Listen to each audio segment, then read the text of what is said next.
הדבר הזה. זה טוב? לדעתכם. אם זה טוב, שימו סאב. ואם זה גרוע, תשימו לייק. אוקיי? רק שתדעו, אם תירשמו לערוץ, כאילו, אם אתם אוהבים את השיר גולדן, Your Idol וכל שאר השירים, השיר הכי טוב זה גולדן, אז אתם מכירים?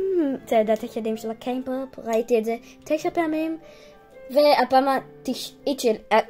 העשירית שלי זה באנגלית, ומי שאוהב את השיר גולדן, שירשם לערוץ, וגם מי שאוהב Your Idol, שיעשה תגובה. תגובה! הלו תגובה. מה אתה רוצה ממני? אנחנו גמרנו את השעות הזה. חזבאללה בזבאללה בז בז בז. די, אתה עשית את החזבאללה? אבל אתה לא מבין, אתה לא מכיר את המילה של אינדגיים. חזבאללה בזבאללה בז בז בז. לא נחשיב את זה. מה לא נחשיב את זה? די, תעיף את זה. למה להעיף לי את המוח?